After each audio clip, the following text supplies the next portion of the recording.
The health and safety of our people is first and foremost in our minds, but we need to also move away from fear and move to hope and confidence. That is what will get our state through this difficult period of time.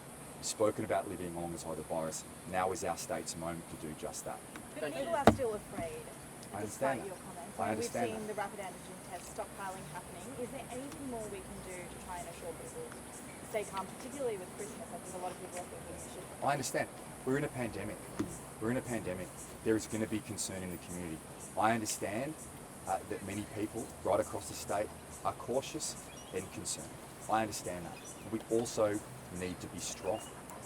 The testing rates are phenomenal. Over 100 in one day, yesterday, over 140,000 tests. I want to thank the health staff for doing it. Particularly want to thank the patients because the queues obviously are long.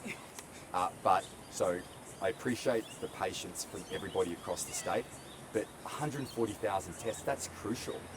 And if people can test, follow the rules that are still in place. There's still a number of rules in place. The self-isolating rules if you're a close contact, if you have COVID. If you have COVID, obviously you need to isolate from between 10 and 14 days and work with New South Wales Health. These are the strategies. These are the measures that will reduce the spread of the virus, that will keep our communities safe and allow us to learn to live alongside the virus. But yes, I completely accept that people are concerned. But it's our job as a government to provide confidence and lead people through what is going to be a challenging time. And I have complete confidence we will get through this like we've got through the last 2 years, and we'll get through the next challenges that come our way. But the hospitalisation rates are up 13% on yesterday, 17% in ICU. Yes. Shouldn't that set alarm bells ringing, especially because the cases reported today and this week potentially won't go to hospital for another 3 weeks? Well, we monitor it. We had a tick over 260 hospitalisations, as I said, of the ICU presentations, 33, 26 of those people unvaccinated. Vaccination has been crucial. New South Wales is standing strong. We are going to lead our nation out of the pandemic. There is always concern. We look at the data every day. We consider the position every day. But if not now, when? It is time for New South Wales to go to the next level. It's time for New South Wales to continue to be strong and lead the nation out of the pandemic. It's exactly what we're going to do in this state. We monitor that situation every single day.